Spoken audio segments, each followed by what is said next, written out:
Assalamualaikum warahmatullahi wabarakatuh. Pertemuan kali ini anak-anak kita akan bahas tentang laporan keuangan. Jadi seperti yang telah kalian ketahui bahwa laporan keuangan itu ada 5 ya.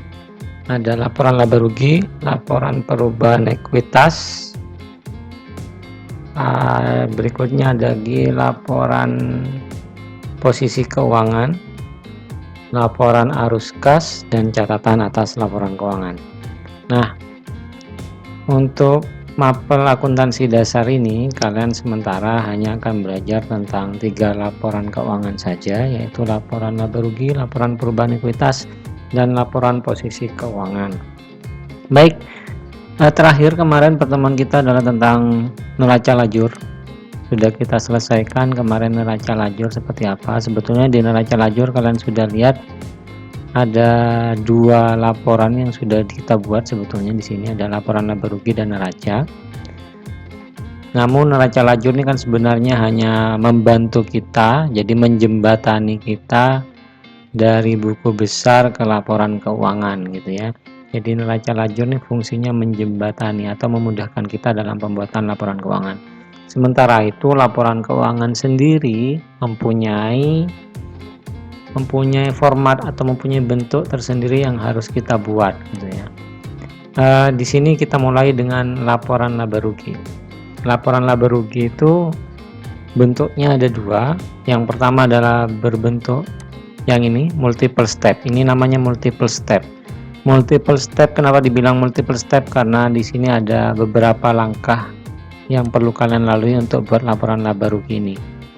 Ya, di sini dibilang multiple step karena dia laporannya itu memisahkan antara pendapatan dan beban operasional dengan pendapatan dan beban yang di luar operasi perusahaan. Contoh ini kan perusahaan Mulia Modista yang bergerak di bidang jahit dan obras ya.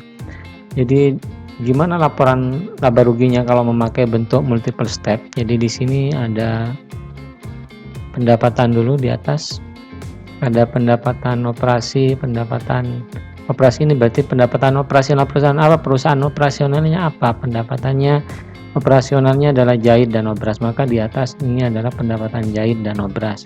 Berikutnya beban operasi, artinya operasional perusahaannya, artinya di sini adalah beban-beban yang terkait dengan operasional perusahaan.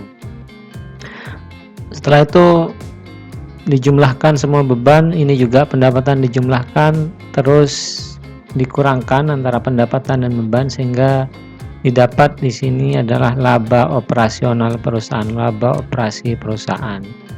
Nah, kuncinya multiple step ada di sini karena dia memisahkan pendapatan dan beban di luar operasional perusahaan. Contoh misalkan yang dimaksud di luar operasi apa? Pendapatan bunga. Nah, bunga ini kan bukan pendapatan operasional perusahaan Mulia Modista ya. Jadi kenapa dibilang begitu ya? Karena memang di luar operasional kita.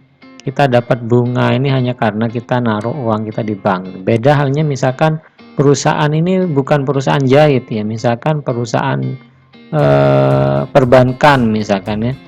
Bukan perusahaan perbankan, misalkan ya perusahaan perbankan dalam penyaluran kredit ke nasabah, mereka kan dapat balas jasa berupa bunga itu ya, bunga pinjamannya itu namanya pendapatan bunga. Nah, bagi perusahaan jasa yang bergerak di bidang simpan pinjam itu, maka pendapatan bunga nih ada di atas, jadi pendapatan operasional perusahaan tersebut.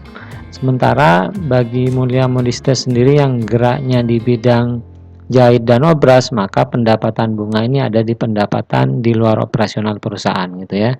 Saya rasa kalian paham tentang ini. Jika ada pertanyaan silahkan nanti langsung tulis di komen ya. Beban bunga juga seperti itu. Beban bunga juga bukan merupakan operasional perusahaan ya. Jadi kuncinya di situ adalah adanya pemisahan. Nah, bentuk berikutnya laporan laba rugi apa? Laporan laba rugi yang single step. Single step nih bertolak belakang dengan tadi. Kalau tadi dipisahkan, kalau ini semuanya dijadikan satu. Pendapatan baik itu operasional atau di luar operasional semuanya dijumlahkan langsung. Terus begitu juga dengan beban. Beban mau operasional atau bukan operasional perusahaan semuanya dijumlahkan langsung. Terus langsung dihitung laba bersih setelah pajak. Jadi bedanya hanya itu, beda format. Ya, intinya sama, intinya melaporkan laba atau rugi perusahaan ya. Baik kalian menggunakan model ini atau model yang di atas, hasilnya sama. Hasilnya laba yang dihasilkan sama, yaitu 1.750.000. Nah, ini kalian tinggal ngerekap dari neraca lajur saja ya. Dari kolom ini ada pendapatan, ada beban. Dari sini ya. Ada pendapatan, ada beban, ini semua beban. Kalian rekap, kalian pindahkan ke sini. Ya, sehingga nanti harus sama. Hasil di bawah harus sama, 1.750.000 sama seperti lajur 1.750.000. Jadi begitu anak-anak. Ini laporan laba rugi. Berikutnya adalah laporan perubahan ekuitas. Laporan perubahan ekuitas ini adalah melaporkan perubahan modal pemilik ya. Jadi seperti kalian tahu bahwa modal pemilik itu akan berubah-ubah tergantung apa? Tergantung, kalau kalian masih ingat persamaan dasar akuntansi, yaitu ALE ya, aset sama dengan liability plus equity. Nah, equity sendiri atau ekuitas ini terpengaruh oleh apa ya? Seperti itu, terpengaruh oleh apa? Kalian masih ingat tentunya equity terpengaruh bertambah karena pendapatan dan berkurang karena beban gitu ya. Jadi bertambah karena pendapatan dan berkurang karena beban. Jadi ekuitas yang mempengaruhi itu. Sementara pendapatan dan beban sendiri sudah kita hitung di laporan laba rugi ini ya. Jadi paham ya. Jadi pendapatan yang mempengaruhi modal tadi apa? Ekuitas adalah pendapatan dan beban, bertambah karena pendapatan, berkurang karena beban. Sementara itu pendapatan dan beban sudah kita hitung di laporan laba rugi ya, sehingga ketemu laba bersih setelah pajak sebesar ini. Maka data ini yang 1.750.000 kita bawa ke sini. Nah, kita bawa ke sini ya. Terus modal 1 Maret dapat dari mana ya? Dari neraca saldo awal ya. Modal neraca saldo awalnya berapa? 5 juta, pindahkan ke sini. Laba bersihnya berapa? Pindahkan dari laporan laba rugi tadi yang di sini.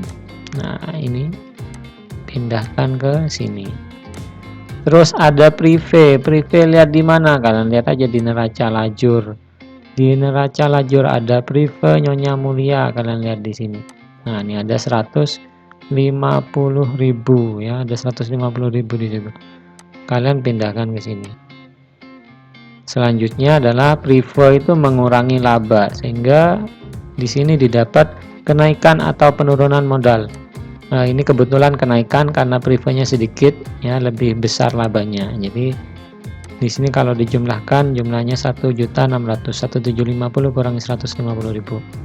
Setelah itu, setelah ketemu ini berarti karena ini plus, berarti kenaikan modal, maka ditambahkan modal awal tambah kenaikan, jadi modal akhir, ketemu modal akhirnya 6.600.000. Nah, itu aja. Jadi perubahan ekuitas hanya itu aja. Berikutnya kita lanjutkan ke laporan posisi keuangan. Kalau dulu orang menyebutkan laporan neraca ya, sekarang istilahnya diganti adalah laporan posisi keuangan. Di sini inilah letak dari ALE itu yang kalian pernah pelajari persamaan dasar akuntansi. ALE, akun aset sama dengan liabilitas plus ekuitas ya, di sini ini. Di sini kalian lihat ada bentuknya, ada ini laporan posisi keuangan ada dua macam gini, ada posisi kiri dan posisi kanan seperti timbangan yang pernah kita jelaskan dulu. Di sisi aset ada kas dan segala macamnya, dapat dari mana datanya, tinggal kalian pindahkan dari sini aja, dari kas. Pokoknya akun dengan kode 1 ya, akun dengan kode 1 112 11 ini ya, semuanya kalian pindahkan ke sini ya, kalian pindah ke sini, kecuali yang mana yang ada tanda min ya. Di sini kalian lihat di neraca lajur nih ada kode 1, contoh ini ada kode 1 yang tempatnya di kredit ya. Berikutnya juga ini ada kode 1 tempatnya di kredit ya. Kode 1 itu saldo normalnya ada di debit. Kalau dia ada di kredit seperti ini, karena ini namanya akun kontra, maka kalian tuliskan di sini jadi min. Nah, ini min, ini min. Mengurangi ya. Jadi peralatan jahit sebesar 2.750.000 dulu pernah kita jelaskan juga bahwa angka ini adalah harga perolehannya dulu peralatan jahit, sementara akumulasi penyusutan ini adalah penyusutan akibat pemakaian selama ini gitu ya, terakumulasi di sini, sehingga aset tersebut nilainya sebenarnya berapa? Sebenarnya ini dikurangi ini gitu ya. Makanya di sini dikasih min atau jadi akun kontranya aset ini, aset tetap ini ya. Jadi setelah itu kalian pindah, kalian jumlahkan, jumlahnya segini. Terus berikutnya juga kewajiban atau utang, kalian jumlahkan semua, ambil juga dari neraca lajur. Di sini ada semua kode 2 ini ya. Utang nih kode 2 ini ada ini. Kalian pindahkan ke sini, kalian jumlahkan kewajibannya berapa. Terus berikutnya modal Nyonya Mulia. Modal Nyonya Mulia ini nggak ngambil lagi di sini ya, nggak ngambil lagi di sini karena modalnya sudah berubah. Berubah dari mana? Dari ini, dari perubahan ekuitas tadi. Jadi modal Nyonya Mulia ini ambil dari laporan perubahan ekuitas, kalian pindah ke sini. Sehingga kewajiban dan modal jika dijumlah sebesar ini. Dan angkanya sama dengan yang di aset. Harus sama ya, namanya juga neraca, antara sisi aktiva dan sisi pasiva di sini harus sama. Jadi itu adalah laporan keuangan yang perlu kalian ketahui. Nanti kalian cek dengan kerjaan kalian apakah sesuai atau enggak. Kalau enggak sesuai kalian perbaiki. Jika ada salah-salah atau jika ada penyampaian saya yang salah, boleh langsung diklik di komen, diketik di komen, kalian kritisi apa yang saya sampaikan. Baik, saya rasa ini tentang laporan keuangan. Berikutnya akan kita bahas tentang jurnal penutup, yaitu pembahasan terakhir, yaitu nanti tentang jurnal penutup. Sekian dari saya. Wassalamualaikum warahmatullahi wabarakatuh.